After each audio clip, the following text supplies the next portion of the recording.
I would be throwing hands that minute. Like I don't bloody care if you're my husband's mother. Somebody is going to the police station, like somebody's getting arrested that day, and trust me, it's not her because she would be dead. So I'll be the one going to what do you mean? Hello everybody, this is another mother-in-law from hell video, so let's get right into it. Mother-in-law 56 female deliberately infected my 27 female daughter, one female, with chicken pox.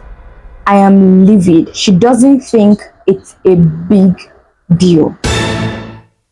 I can hardly type this out because thinking about it makes me so angry. Earlier this year, my husband, 31 male, and I decided to spend Christmas with his family for the first time since my daughter was born last September. Since they live 12 hours away, we decided to stay for a few weeks before Christmas so they could spend loads of time with Annie, 13 months. We arrived early like we planned and everything was great. I've had a few disagreements with my mother-in-law, Trish, in the past over my parenting style. She criticized me for using disposable diapers, buying baby food from the supermarket, and not raising Annie as an organic baby. But everything seemed great. After a day or two settling in, my husband and I decided to pick up a few gifts from a mall around an hour away before the last minute rush kicked in. My father-in-law, 60 male, tagged along. Trish said she was happy to take care of Annie. I said, hold up, wait a minute, something ain't right. We got back a few hours later and Annie was down for a nap on a blanket I didn't recognize. Trish said one of her friends dropped by and gave it as an early Christmas gift. It looked pretty old or worn, but I figured out one of her hippie friends just recycled it. The next 2 weeks were fine, aside from Trish making a point to prepare meals for Annie from scratch. I mentioned this to my husband and he said to just let her be. Annie mostly mushed the food Trish gave her with her hands and threw the bowl on the floor as she's been doing at the moment. Trish said it would take a while to get used to nutritious meals. Excuse you, ma'am? Excuse you? I was getting sick of her meddling, but it was only for a few weeks. So for the sake of the holidays, I let it slide. The day after Christmas, Annie was really unsettled and wouldn't stop fidgeting and crying. I took her temperature and she had a fever. So I kept an eye on her for the next few days and it thankfully started to go down. This morning, she started to get a rash and blisters on her arms and legs and I freaked out. I was packing a bag to drive to see a doctor when Trish asked where I was going. I told her Annie had a rash and I was taking her to see a doctor. She got a weird smug smile on her face and told me there was nothing to worry about. When I asked her what she was talking about, she said without even looking at Annie that what she had was just chicken pox. I asked her how she could possibly know that and she casually admitted one of her friend's grandkids had chicken pox a few weeks ago. So she asked them to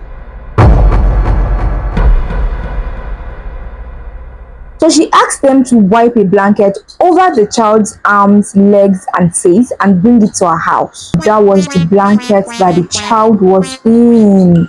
That's just evil. Like, at this point, I couldn't believe what I was hearing, so I asked if that blanket was the gift Annie was sleeping on. She said it was. I would have lost it. I would be throwing hands that minute. Like I don't bloody care if you're my husband's mother at that point. Somebody's going to the police station, like somebody's getting arrested that day, and trust me, it's not her because she would be dead. So I'll be the one going to the what do you mean?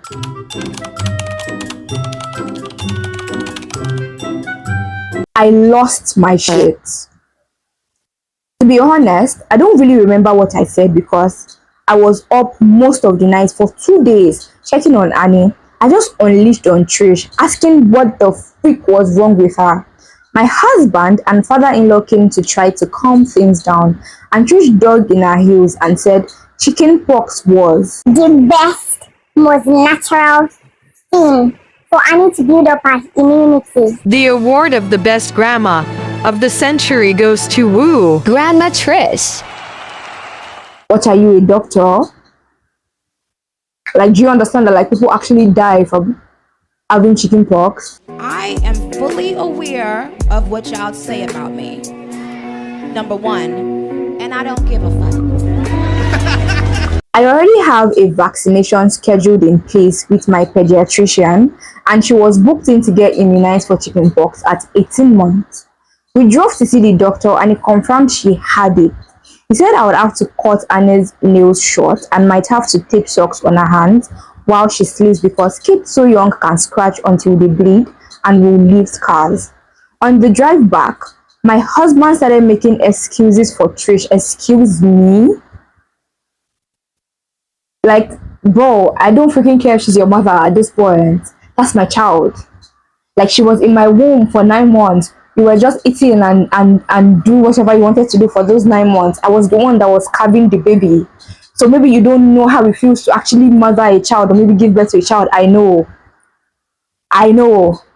You don't make excuses for your mother. I don't care if she gave birth to you. Yes, she gave birth to you, but like, don't piss me off. That she was only doing what she thought was best. I couldn't believe it was defending her, and we fought most of the way home until I told him to stop talking to me. Like, honestly, I'm literally getting upset on this lady's behalf. Like, I literally have a headache. I feel like when I'm done filming this video right now, I'm probably going to have to get like PCM to use or something because I am fuming. Annie's been scratching like crazy and I just had to tape socks over her hands. Trish tried to talk to me when we got back and I told her to get out of my sight. We were meant to stay until Monday, but I just finished packing up our stuff so we can leave first thing tomorrow. Girl, as you should. I'm so angry, I can't even think. Whenever I hear Trish moving around in the kitchen, my heart starts beating faster and I feel like going out there and grabbing her by the hair.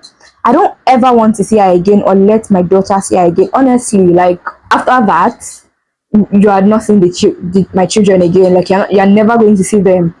You're going to be seeing them over the phone. Like, you guys are going to be doing like virtual calls and all of that. But you lost the ability to actually see your grandkids the minute you pulled that stunt, because that's just wickedness.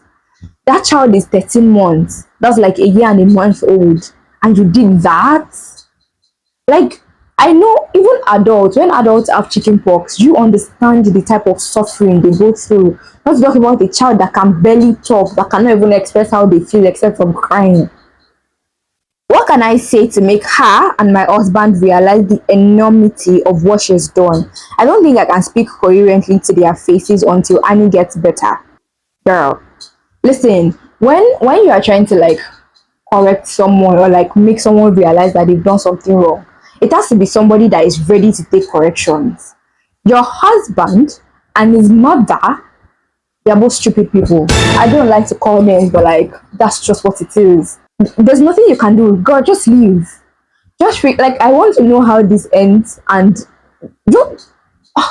It would have made sense if your husband would actually like stand up for you. I feel like your husband is like a mommy's boy at this point, because how would your mother do that to your child and you can't talk to them? Like, you can't talk to your mother.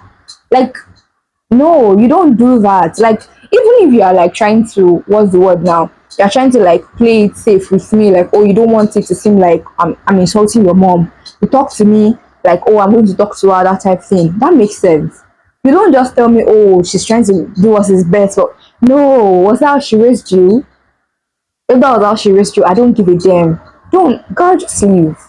You guys, we have a freaking update and I'm so excited because I want to know what happened next. I didn't think it would be possible, but things got worse. Honey, it can't be worse than this. If there's a word like that, there's nothing that can top this. I got up first thing the next morning and started packing our stuff into the car. Once I opened it up, I kept the keys in my pocket since I was going in and out. Usually, we use Jack's set and leave mine in my bag. While I was packing, he sat in the kitchen with Trish and my father-in-law, 60 mil, and we chatted and had coffee like nothing was wrong. Oh, please don't tell me your husband doesn't want to leave, because I'm gonna be throwing hands. Annie was mercifully still asleep, so I just gently belted her in and closed the door when Jack came out and asked if I had everything. Okay, seems like I was wrong. I mean, you do be wrong sometimes. I said we were good to go as soon as he was. He said, okay, and calmly took out his key set and centrally locked the car, locking Annie in. It's bad enough that you're not seeing the problem. It's even worse that you don't want your wife to leave. It's worse that you're locking your child in a car. Like, did he wind down the glass, like the windows? No. What are you, 12? I asked him what the hell he was doing, and he said we wouldn't be leaving until I apologized to Trish. Absolutely freaking not. Like, that is not freaking happening. She has to apologize to me. Like, why am I saying me like it's my story? I think I was stunned into silence because he then took the chance to rehash what he said the previous day. That Trish thought she was doing what was best, that chicken pox doesn't kill you. No, ma'am, chickenpox actually does kill you. It can actually kill you. It can kill both adults and children. And that I was making a bigger deal out of this than I needed to. I'm making Trish feel bad. Yes, making Trish feel bad. But what about your child? What about the fact that your mother just made your child sick? What about the fact that your mother has just caused your wife to be stressed because she made her own child sick? All the comments from my last post were swirling around in my head, and I told him he needs to stop being a son and start being a father. Period. He screwed up his face and said that he would always be Trish's son, and that was the point. That nobody should speak to his mother the way I had the day before, and I needed to apologize to clear the air.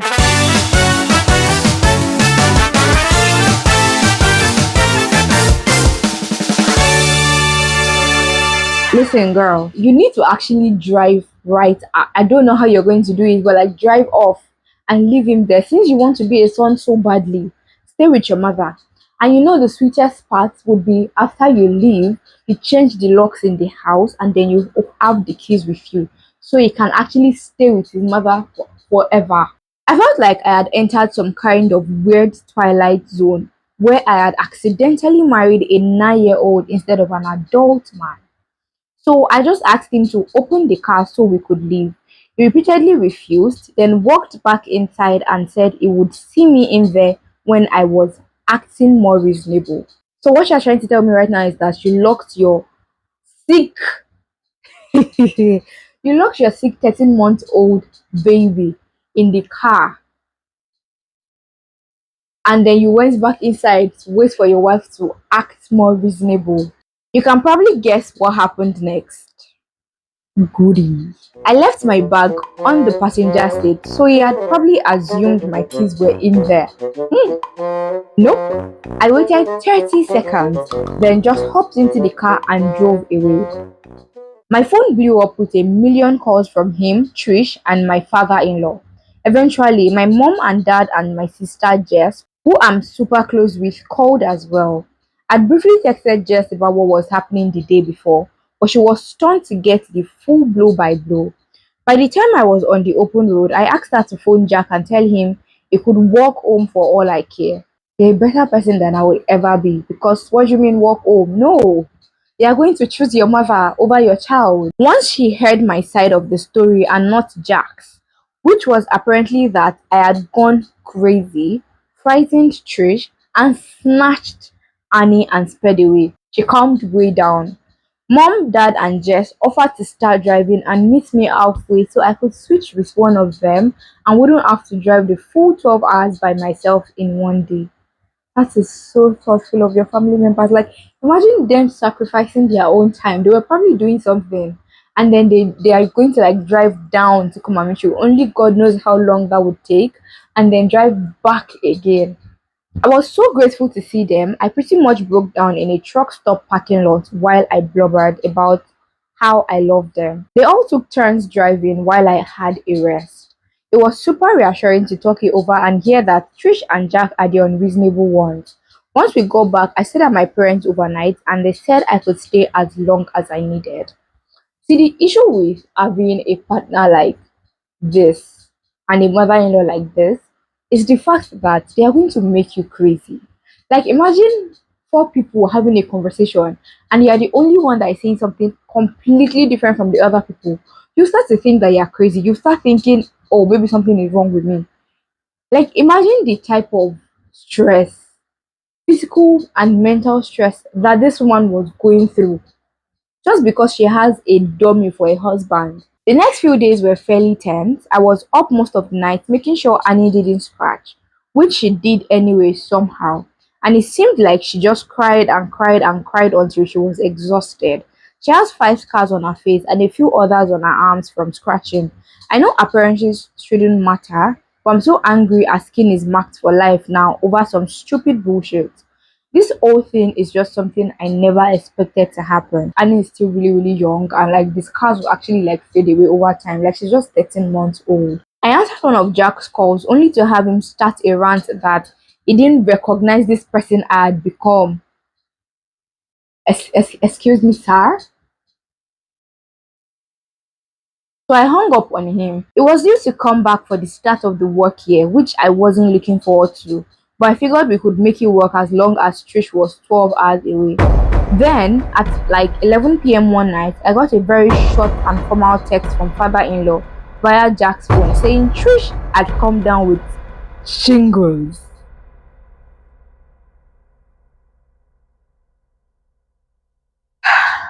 When I tell you payback is a biatch and a stripper name is karma, this is what I'm talking about. Like sometimes you just have to sit and we watch God actually fight your battles. I'm not even gonna lie, I'm in love with this. I like it. Because if she wasn't stupid and so callous to think that the right way to train and like nurture a child and boost the immunity of a child is to infect the child with something that can kill her, she would not have come down with shingles. You brought your point yourself, and I'm not even sorry for you. Rubbish. And was in the emergency room. What? I thought like stuff like this can't kill people. Like, why did you go to the hospital? It's not. It's just shingles. Like, calm down, you're overreacting. Like, what's that? That Jack was staying there to care for her and that it would work from their house remotely once the year started back up. He has been there for the past few weeks, tending to Mama's every whim. I'm sure she's put on an Oscar-worthy performance of having one foot in the grave. And according to Google, it should be any day now that painful, crusty pustules go gently into that sweet night. A few weeks ago, I was honestly so tired and overwhelmed and in disbelief that I didn't know what to do. Now I'm back at home with people who actually care about me. I think I'm starting to realize how lucky I am to see the weird relationship with his mommy this early on. The fact that he cares more about Trish than his own daughter speaks volume. When he eventually comes back, I think we would have to have a serious talk about our future together. Even though your mother-in-law is an adult, your husband is there with her to care for her, but doesn't think that he needs to be there for his own child. Like, I honestly want to know, like, if there was an update after this, like, what happened? Did you guys divorce? Did he finally come back to his senses and realize that he was just being unnecessarily stupid at that point and acting like a freaking child? Like, what happened after that? Unfortunately, there are no updates after this, so we don't know what happened with these people, even though I am so invested in their story now, and I feel like I'm a part of their family and a part of their life. If you have like a crazier mother-in-law story that you would love to share with us, just drop them in our email. The mail is always in the description box below, so be sure to do that. And till next time, bye.